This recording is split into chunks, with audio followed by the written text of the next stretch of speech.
Sometimes it made me feel embarrassed because, like if my friend that live across the street from me come over and we play the game and stuff, and my daddy, he'd be drinking. I don't want him going around telling nobody. My dad hasn't been around most of the time because if he'd been out all the time and everything. My mom and dad, whenever they were in the same room, they would yell at each other. I would feel pretty betrayed and like I couldn't trust him anymore. Like you, these children all have a common problem: growing up in a family with alcoholism and other drug addiction. Hi, I'm Jerry Moe. I help children who come from alcoholic and other drug-addicted families. It's important for you to remember that alcoholism is a disease. People with this sickness, once they start drinking, they can't stop, and they lose control over how they act when they're drinking and taking drugs. Alcoholism hurts everyone in the family, especially you. Broken promises, yelling, abuse, never knowing what's going to happen next, parents fighting, not getting to spend enough time with your parents and your family, being worried and scared about what might happen to your parent. They could die or get hurt. These are some of the problems you may face, but there's hope. You can learn to take good care of yourself and stay safe. It makes you do something you really don't want to do, and it like kills your better judgment. They might get violent, they might not. They maybe just won't spend time with you, they might not talk to you. When my father was drinking, it was hard. For when I was in school, because I couldn't really get to study a lot because he was too busy drinking. I couldn't study with him. There are at least 11 million children growing up in America with one alcoholic or other drug-addicted parent. You are not alone. Many of these children believe that it's all their fault, that somehow, some way, they create this family problem of addiction. It's not your fault. You didn't start the alcoholism, and you can't make it stop. It's important for you to remember the 7 C's. You didn't cause the alcoholism. You can't control it. You can't cure it, but you can learn to take good care of yourself by communicating feelings, making healthy choices, and celebrating being you. I can't control it. I can't control it. I can take care of myself. I can take care of myself. There are many ways for you to cope growing up in an alcoholic or other drug-addicted family. Simply talking about it with a safe person can make a real difference. Sharing your feelings, problems, and experiences can really help. A safe person is someone you know, someone you trust, someone who cares about you, who will listen and won't hurt you. Finding a safe person and talking about your problems and experiences can make a real difference in your life. You can start to feel better about yourself. There are many people in your life who could be a safe person. It just makes me feel so angry inside. Oh, you didn't get hurt at all, did you? No. It could be a parent, a grandparent, an aunt, someone else in your family, an older brother and sister. Have you ever heard of a group called Alateen? It could be a teacher, a minister, a coach, Why were you afraid? Were you afraid that your daddy might hurt your mom? a counselor, someone in your neighborhood, maybe a friend's parent. Take some time. What's wrong? It's important for you to find a safe person that you can talk to. All of us come from a family where there's alcoholism or other drug addiction. That really hurts kids. Maybe you can find a safe place. One safe place is called group. Groups meet in many places in the community, in schools, recreation centers, churches, synagogues, temples, family community agencies, inpatient, outpatient treatment centers, in many places. When you're faced with a really tough decision, somebody wants you to do something, and it's sort of thinking, I don't think I should do this, but they're a buddy. Group is a place where you can learn that it's not your fault. A safe place to share your problems and feelings. A place where you can learn new ways to take care of yourself and stay safe. I learned that I can get help when I need it, and that when he is drinking and I need to talk to somebody, I can go to like the school counselor or a teacher or a friend. And I'm wondering if you could share one of the things about living in a family with this addiction. What really bothers you a lot? I mean, I feel like my friends think like less of me that way. I felt like I could say anything in there. I wasn't like shy at all. Once I got to know them all, it was a lot of fun. Was there anybody there that you could talk to about it? The TV? So there weren't any people there to talk to? It's just fun. You get to tell people about your feelings, and they won't tell anybody else. You just, just keep that to themselves. Hey, Alfonso, did you like doing that? Yeah. You do? You like coming here, don't you? Yeah. The group is also a place where you can be a kid, where it's okay to laugh and play and have fun and make new friends. I like making friends with all the people that are there, and the art things that we do, like painting and everything. I want you to get out of this night without letting your hands go, because you're a family, you're stuck together. We had plays, we had snacks, we did tests, and we got to meet a lot of friends. We make pillowcases and draw pictures, and we get everybody's handprint on there and their initials. And we watch movies and we play games in the gym. One group that's a safe place is called Alateen. Alateen is a self-help program for children who live in families with alcoholism and other drug addiction. If you look in the yellow pages under alcoholism, call Alcoholics Anonymous or Al-Anon family groups to find a program that takes place in your community. Alateen is free and open to all youngsters. The National Association for Children of Alcoholics has a special kit designed for kids called the Kids Kit. The kit is free.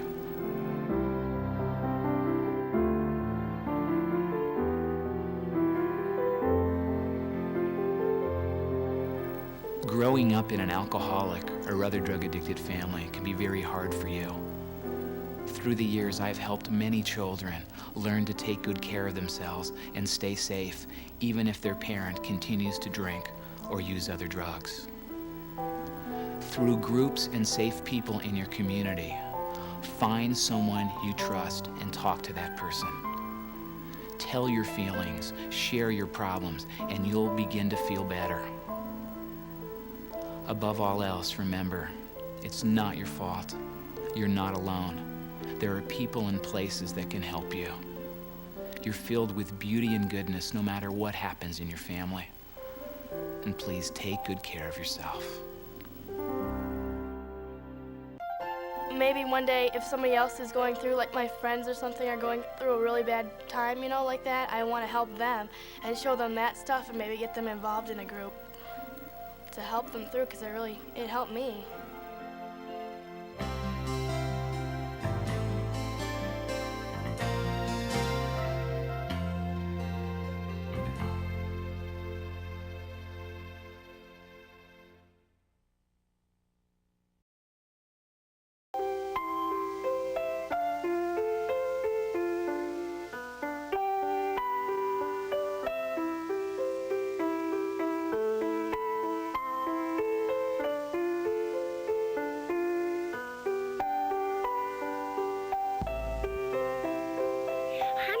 Sandoval, what are you doing? Hello, Josie. I'm drawing the story of a little dog named Pepper. Who's Pepper? Here, let me show you.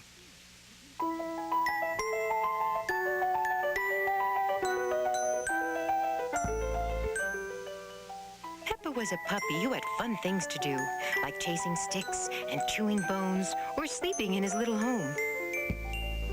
Sometimes Pepper didn't have much fun, though, like when it rained or when his friend Mr. Jones forgot to feed him. One day, Mr. Jones forgot many things. He didn't take Pepper for his walk. He didn't put meat in his dish. Mr. Jones even forgot to pet Pepper. By nighttime, Pepper was very hungry and very lonely. He thought he'd better let Mr. Jones know what he forgot to do. So first, Pepper took his leash and looked hopefully at Mr. Jones. But Mr. Jones didn't see Pepper.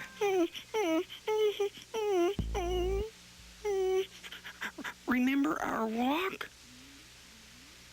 And Mr. Jones didn't hear Pepper. Pepper jumped up against Mr. Jones' leg. Mr. Jones did something he'd never done before. He slapped Pepper. Go away. Pepper felt very bad. He picked up his blanket and he lay down in a corner and he cried. I wonder why Mr. Jones is mad at me. I must have done something bad. But Pepper could not think of what he had done that was bad. All the while, Pepper felt more and more hungry. It's time to eat.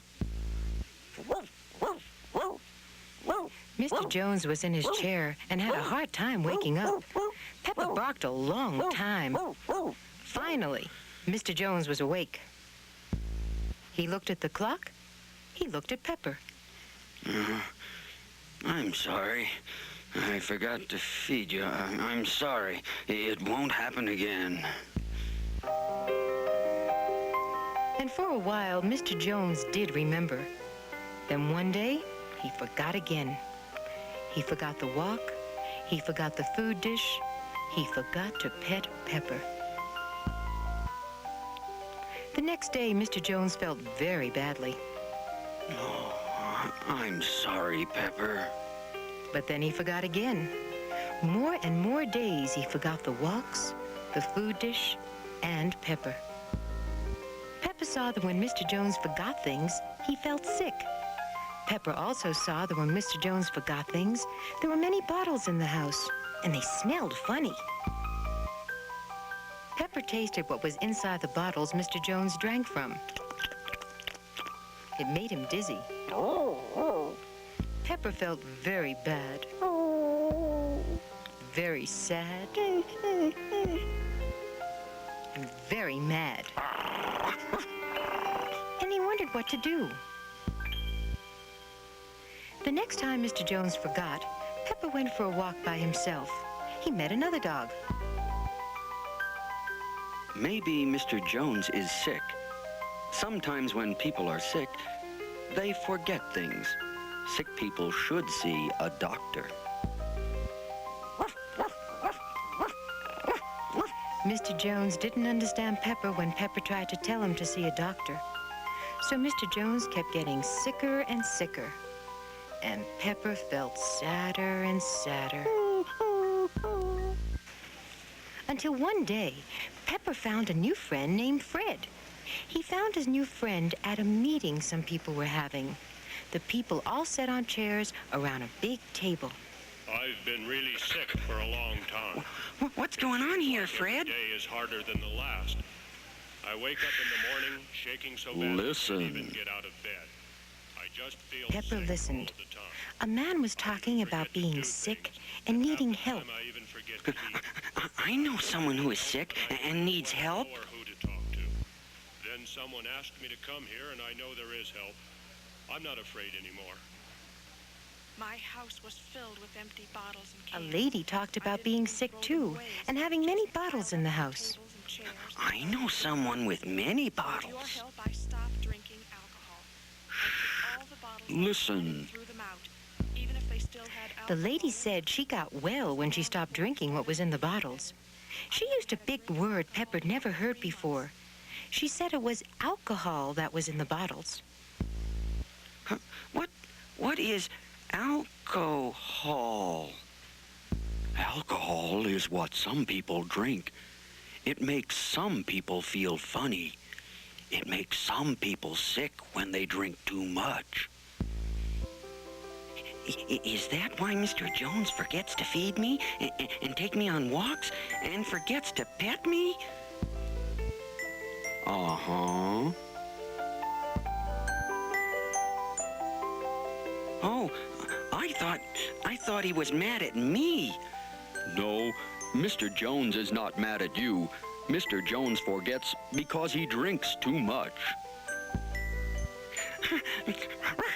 Now I don't feel so bad, so sad, or so mad, because I know it's not my fault. That's good. Someday Mr. Jones will feel so sick he may see a doctor. Then maybe he won't forget so much. Maybe he will join a meeting like that one. Hey, let's be friends and play together. Race you to that fence.